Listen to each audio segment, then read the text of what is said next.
Hello, and welcome to Dare to Share with Misty Lane. I'm so happy to have you here tonight.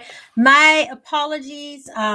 Part of being a frontline healthcare worker is we have to deal with those emergencies as they roll in through the emergency room. And I got stuck at the hospital, you guys, and it was unavoidable for me to get here.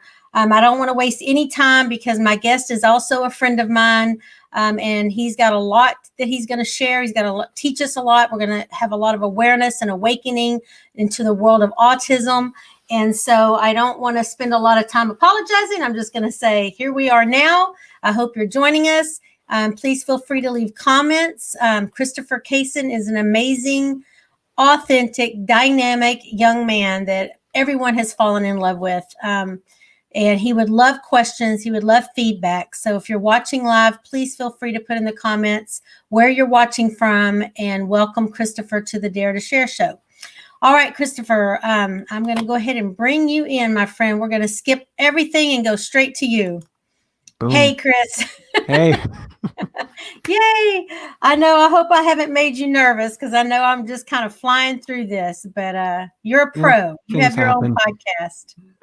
Yeah, right? The Through Autistic Eyes, which I guess technically I started last year, really, when I started doing those live streams during the competition we were both in. Yep. So this is Christopher Kaysen, you guys. Like I said, he's also someone that I call a friend. He and I competed together in the Next Global Impactor competition, where he placed 4th in that competition, and we became friends. We've been to several events together. We were both in the Misfit Nation tribe together.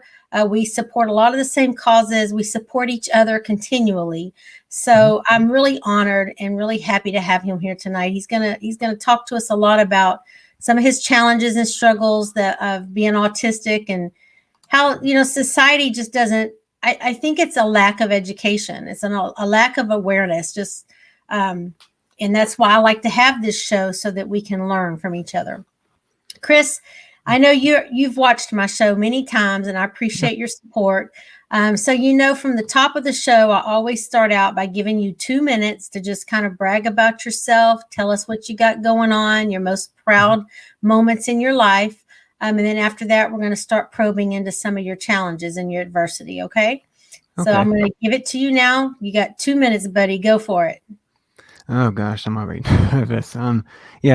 So like she said, I'm Christopher Kaysen, and I'm, excuse me, still a bit dry, but I'm a photographer, mainly done events, well, until the whole COVID thing happened. So I started pivoting towards real estate, just another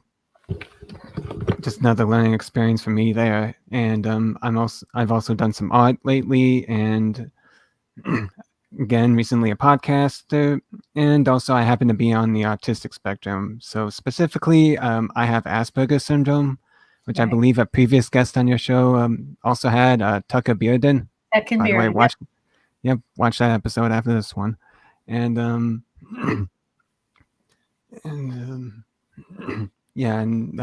joined the competition with Next Impactor last year with a platform that I decided to develop, which ended up being a few months before I even heard of it, called Autism to Autism, where I wanted us to focus more of your ability instead of your disability, just more of what you can do instead of being told of what you can't do.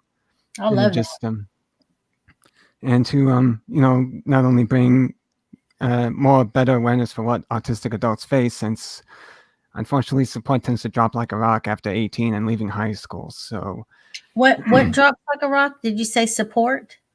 Yeah, from what I've looked at, because there's already a ton of support for kids with autism that are going through the struggles with school, but then afterwards, not as much. And there are a few nonprofits, just not as many as one to help kids on the autistic spectrum, which is important, by the way. But yes, we can't forget we can't forget those who slip through the cracks either.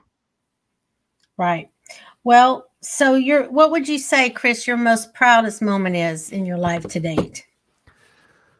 It was at a point I was going through college, and I decided I didn't want any kind of aid following me. I just wanted to try to do things on my own for a change. So Well, you were then, it was just at a point where I was just depressed as hell and just wondering, feeling almost meaningless, almost directionless, because I knew I wanted to be a game designer, but beyond that, I didn't really have any sort of guidance right.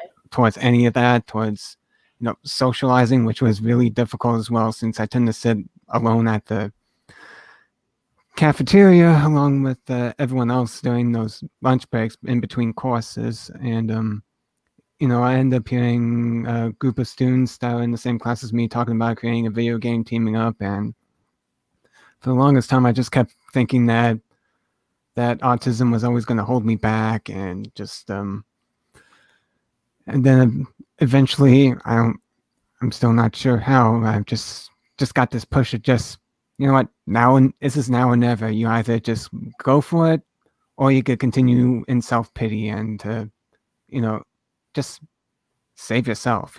So I did, and ever since, and they just welcomed me with open arms. Loved how I sketch, because I used to draw a lot as a kid, and even though the game I did didn't go anywhere, it was like almost first friends in college, and it was almost like a snowball effect. Every time I pushed myself, good things started to happen to me. So it's just me getting out of the comfort zone instead of making excuses. That's awesome. That's awesome. All right, Chris, I want to ask you a few questions real quick. Okay. Because this is about promoting awareness and education. Mm-hmm. So, in keeping that in mind, I wanted to ask you, how old are you? First of all, how old are you? 35.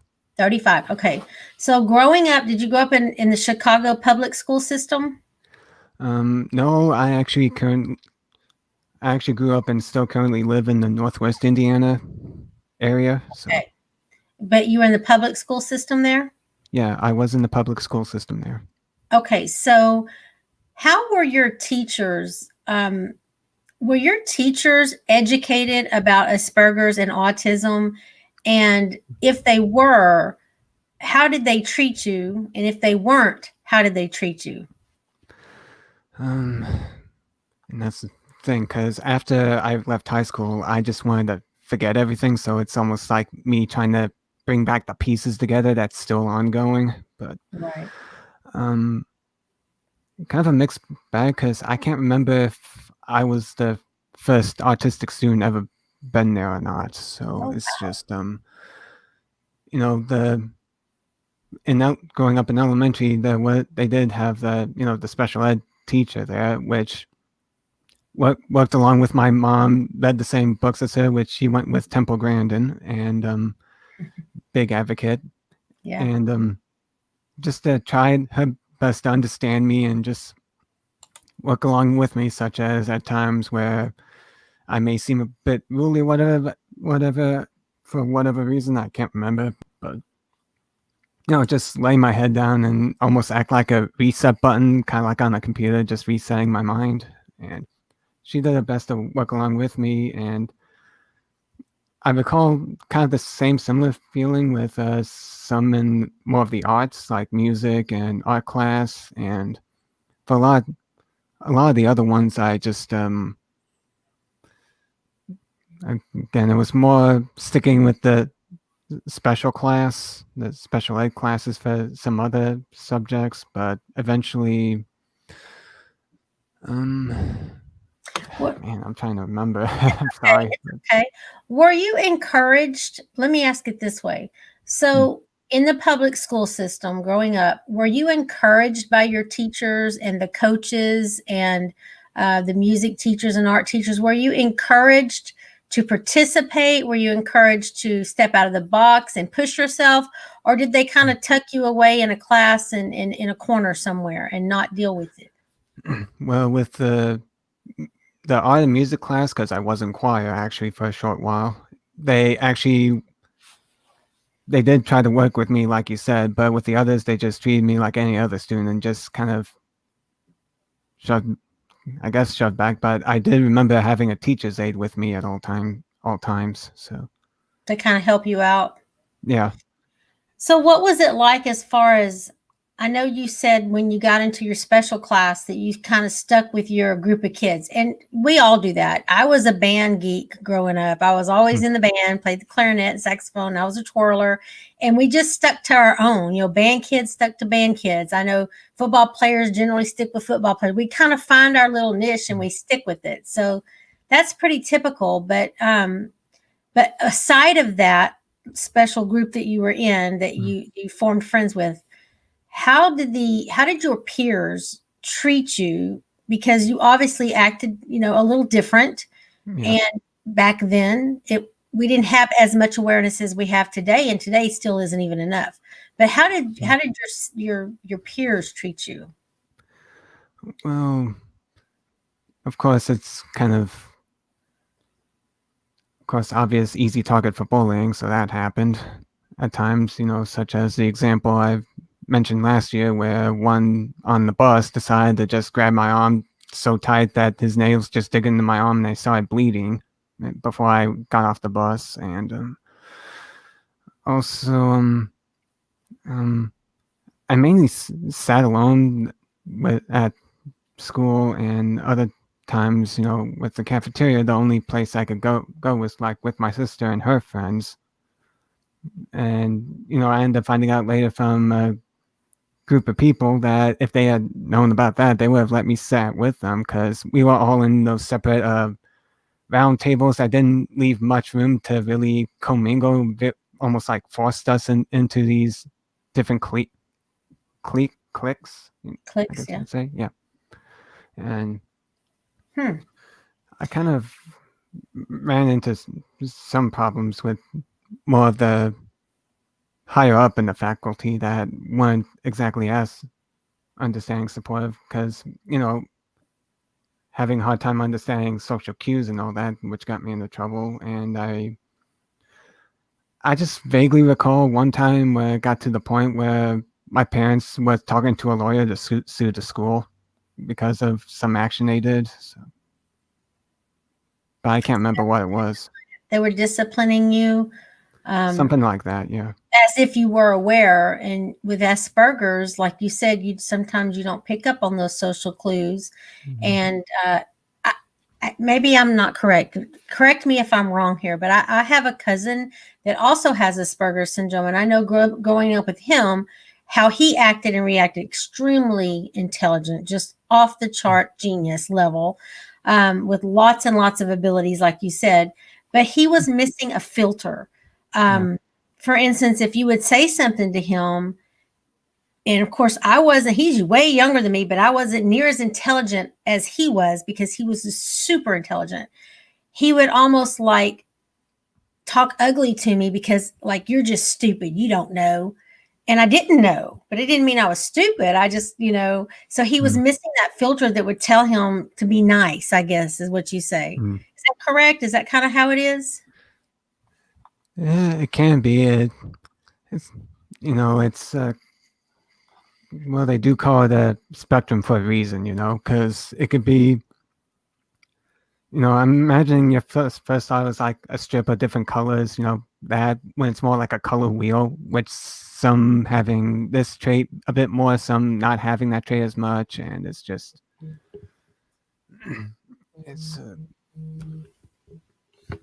and there goes my brain. It's okay. It's just free. It sometimes freezes up like this, but because I'm overthinking with all these different choices, there's things I could say, and it just floods so much in there that it just locks up like one of those really old computers that try to like play a video game or something that's not meant to play, and it just freezes up. I hear you. My brain freezes up all the time too. And I wanted to mention to you when you were talking about the school bus incident where someone grabbed your arm so tight that their nails Yeah. dug into you. It happens actually to everyone, Chris. I mean, I'm sure that you got a lot of bullying because you were maybe different, you stood out more, but I mean, I remember so many instances where I was bullied. Um, And I was pretty, I mean, if you know me, what you do, I'm a pretty strong personality. Like I'm a pretty aggressive. I kind of say what I feel and what I mean kind of thing. But I was bullied when I was a freshman in high school. The upperclassmen girls, if their boyfriend liked me, they hunted me down. They poured cokes on me when I was walking off. One of them attacked me on the school bus, pushed me down the stairs getting off the school bus. I mean, we got in physical fist fights over it. So I mean, it does happen across the board. But when someone attacks you, um, do you internalize that? Like, I'm sure you do way more, right? You're probably Yeah. overly sensitive as to where maybe I would just like roll it off, like whatever, call her a bitch or whatever and get over it. But how did you feel about it? How did it affect you in your life moving forward? Well, it just made me more reclusive than I already was. I mean, after I get off the school bus, I just stay at home all the time, and just having to deal with bullies just wanted me to just stay in my room even more So, and not actually interact. so you actually made you withdraw even more. Yeah. Wow. Okay. Well, what are some of the challenges? Okay, so you've gotten into college now and Mhm. you've made a group of friends. What are some social challenges that you're recalling during this time in your life, like in the college era? Social challenges that autism um, has to deal with, like autistic people have to deal with. Um, just communicating in general. I mean, even after going, say, after a live stream, it just takes so much out of me that I have to like recharge, and it's um,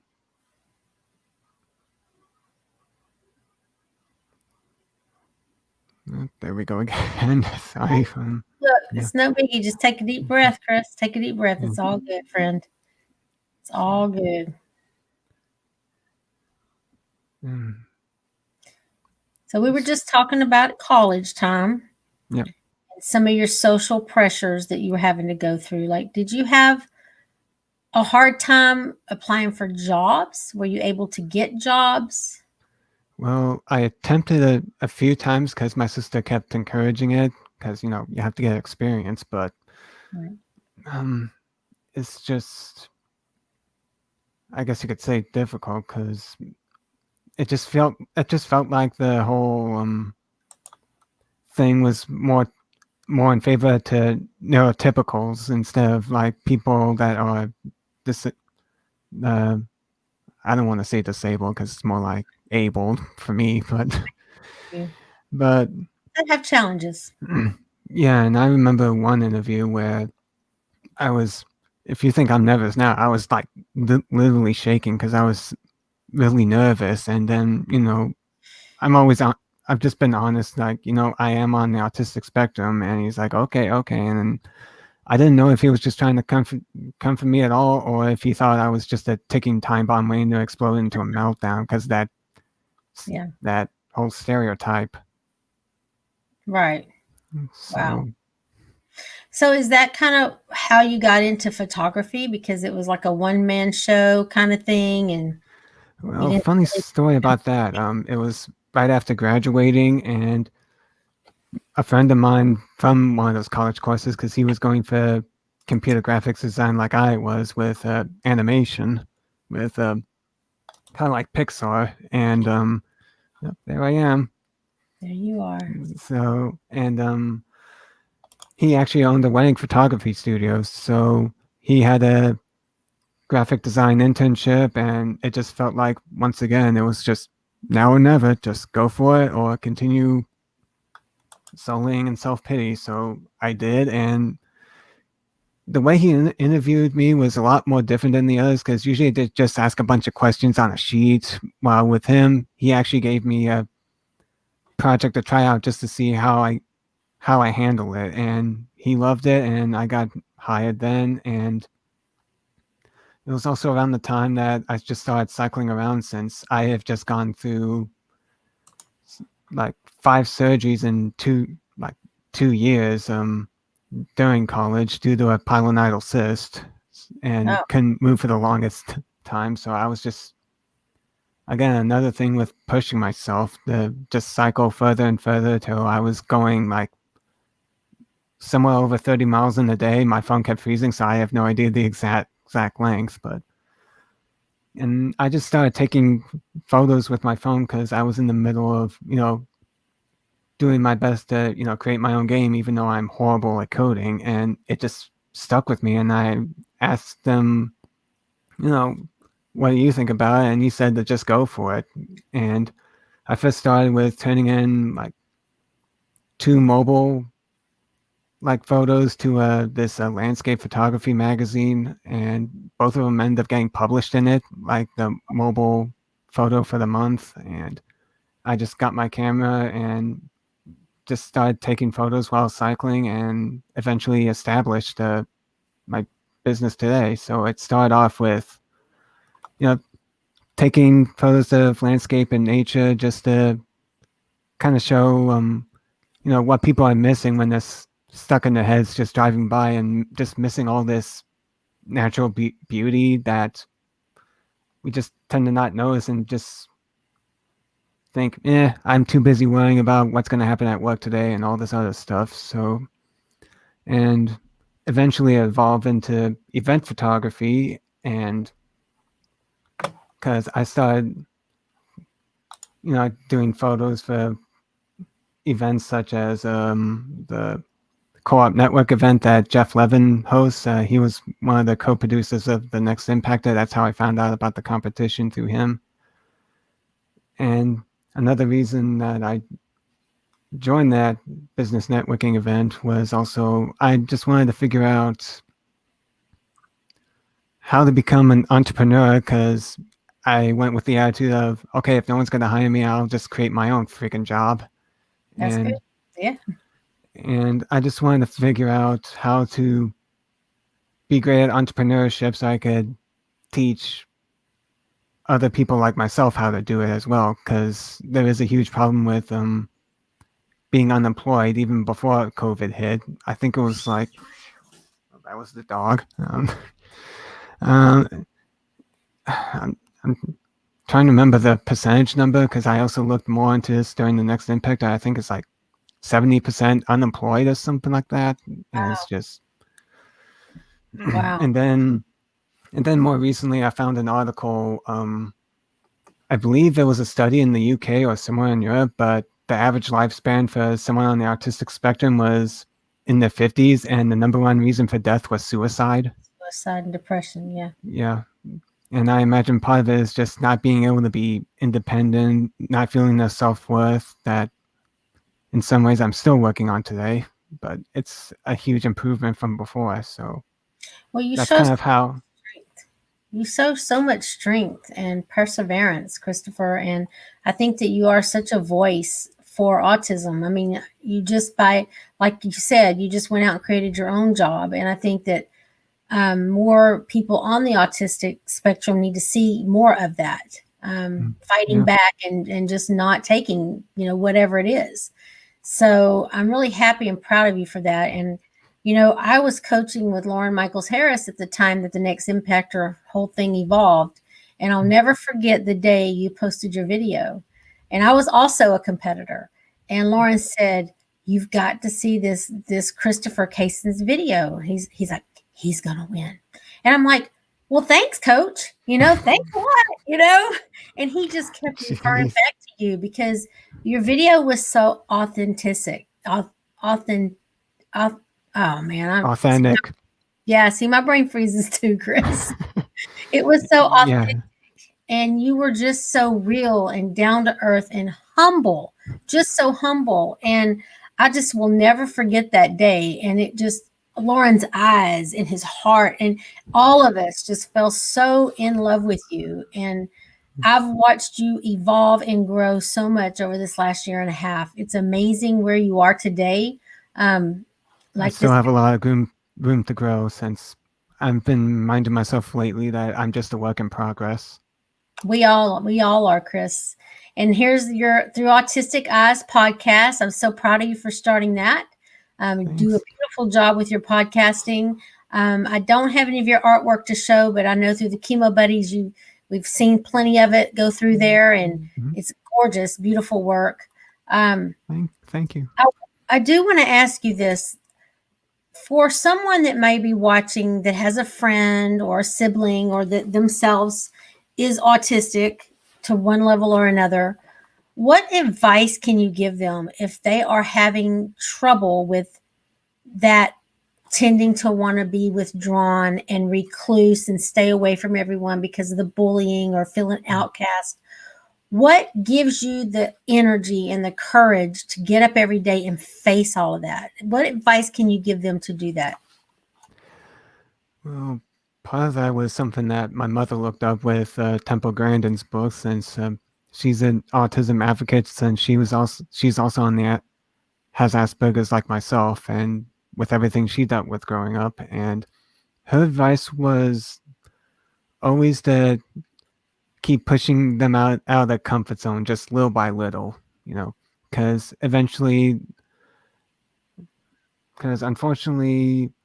you're not going to be around for them for their whole lives. So you have to be aware that eventually they're going to have to be able to take care of themselves in some way. And I started realizing more and more of that things don't last forever, and they just keep on pushing forward, because what's the alternative for me? I mean, yeah, and just to understand that, they're not different than you. They just experience the world. They just have a different perspective of the world from you, and that's neither good nor bad. It's just a different perspective and a way to experience. Right, and they're having just as much of a problem trying to understand it as you are with understanding them. So it takes a group effort to really be able to help each other out. That's a great way to see it. That's exactly right. And I think also it takes more people like yourself standing up to make us more aware, to educate the community and society about, like you said, it's not disabilities. It's about discovering all the wonderful talents and abilities that you do have. Like I said, my cousin, oh my gosh, he's brilliant, just brilliant. And, I think that I've heard a lot of things about where one person, if you're missing one of your senses, your other senses are heightened. Yep. If you're blind, your hearing is super, super keen, things like that. So I know that there are tremendous talents that you probably haven't even discovered about yourself yet. So I think it's important for anyone watching that does tend to want to become reclusive, even if you're not even autistic, it just in human nature, you don't want to face the bullies, you don't want to face reality, and you want to just stay in your own little bubble, is to think about how you stepping out of that bubble can make a change in the world. Because you stepping out, becoming transparent, and hashtag be that one to step up and share, it is going to educate, enlighten. It's going to give courage and strength and hope and inspiration to others to do the same. And then the more that people come out and step out of their comfort zone, like you said, it's a two-way thing. The more people can just help each other out in the community. And I think that is so important.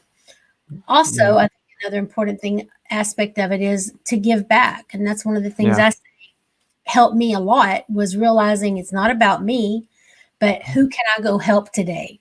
And when I do that, it just makes all my past and all the things that I'm down on myself about somehow better. It just makes it okay, or at least manageable or livable or whatever the word is.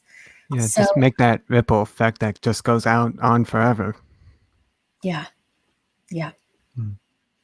That's a great scientist, by the way, because she is one. Okay.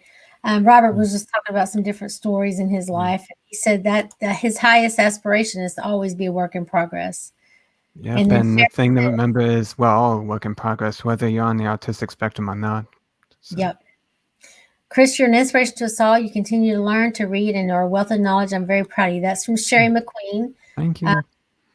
I know that the Chemo Buddies for Life is an organization we're both pretty active in.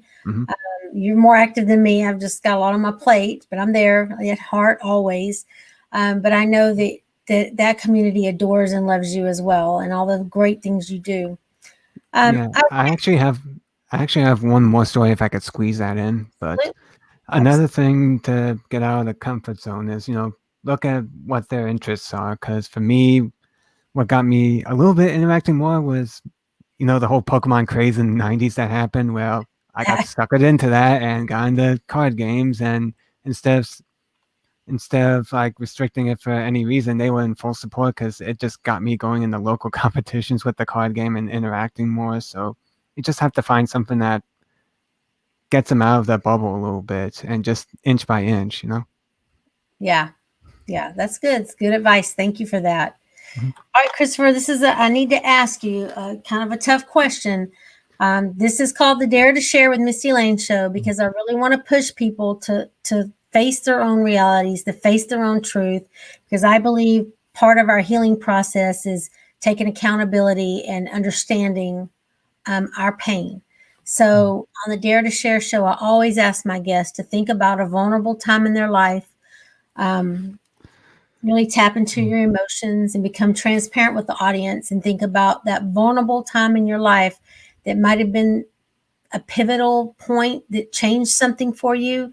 It might have been just a really down time that you've never even shared with someone. Mhm. But I want you to think about that time and tell us how it affected your life and how you were able to come up and rise above it and pull yourself up out from that time of your life. Yeah, well, to go off of, well, I told this story a little bit before, but my mother had she's quite a fighter.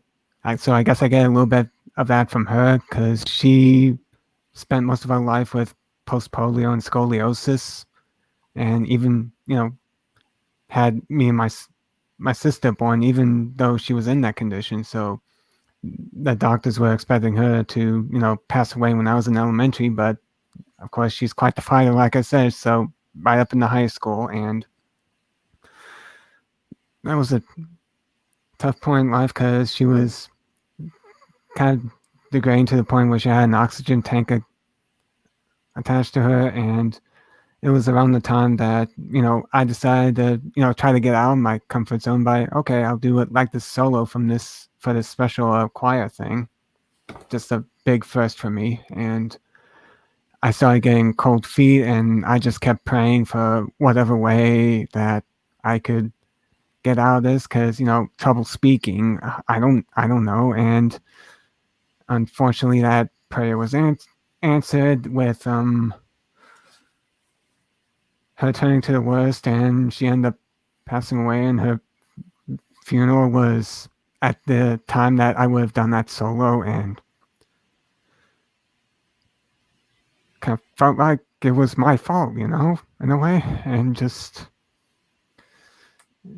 really upset, and just really upset that I didn't really take a chance to really say goodbye to her. And so now, and I was just stuck talking to a tombstone for the rest of my life, just wishing I could have told her that, I loved her and I appreciate everything she's done for me. And I just kept mentally beating myself up. And I guess,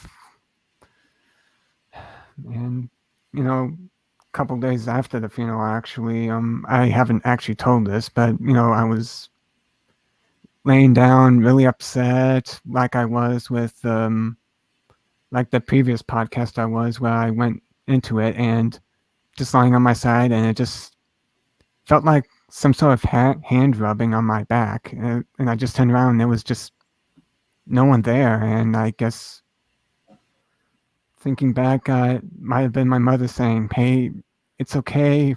I love you, but I, you know, I forgave you, and don't sweat about it." And yet, I guess for a long time, I didn't want to forgive myself, and that's just the important thing to really start the process, is to just forgive yourself. And it also didn't help that this was the start of a string of deaths within the family, such as my grandmother, who I haven't really been able to talk to since like I was maybe 6, passing away from cancer. She was the first one from cancer. She I think it was colon cancer, but it spread up her spine, I think, and towards her brain. And she ended up having a tumor and passed away from that. And then just trying to remember how many. It was like maybe 9 deaths in a decade. So it just felt like a constant punch and reminder